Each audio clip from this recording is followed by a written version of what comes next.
entreprennent. Et à 7h20 sur Europe 1, Dimitri Pavlenko, place à l'édito éco. Bonjour Agnès Verdier-Molinier. Bonjour Dimitri, bonjour à tous. Alors Agnès, le Premier ministre nous a dit dans son discours de politique générale mardi qu'il y aura des impôts en plus, mais uniquement sur les entreprises d'un côté, mais sur les très riches en ce qui concerne les particuliers. Et oui, Dimitri, en fait, le Premier ministre aurait pu nous dire, en gros, les salariés ne seront pas touchés. Et ce seront uniquement les entrepreneurs de ce pays qui seront touchés par les augmentations d'impôts. On a tous entendu que la taxe exceptionnelle sur les hauts revenus serait augmentée, mais un autre projet fait son chemin. Et les technos de Bercy l'appellent le filet minimum d'impôt sur le revenu à 25% sur les hauts revenus.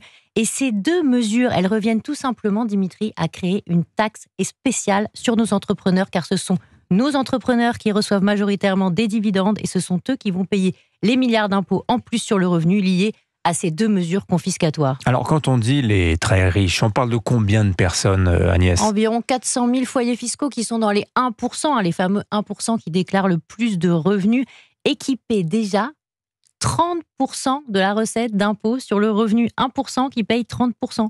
Et avec ces augmentations de cette espèce de taxe spéciale sur les hauts revenus des entrepreneurs, ce serait plus 30%, ce serait potentiellement 40% de la recette, ce serait une concentration de l'impôt encore plus lourde.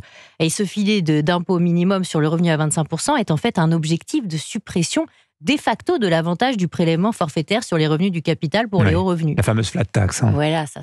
Sachant qu'on peut comparer le taux moyen sur le revenu payé par les ménages qui est de 10% seulement. Est-ce que c'est grave en fait, Agnès, si ça ne concerne que quelques centaines ou dizaines de milliers de ménages ? Bah oui, c'est très grave, parce qu'on a l'impression que ça concerne que quelques ménages dits riches, mais en fait, ça concerne notre avenir à tous en France. Qui va continuer à investir, à créer des entreprises dans notre pays avec une taxation minimum de 25% sur les revenus, plus 17% de prélèvements sociaux, soit 42% d'imposition minimum, quand les autres pays sont plutôt à 26%, voire à moins ? En fait, ça a aucun sens. Autant leur offrir tout de suite un billet d'avion pour quitter la France.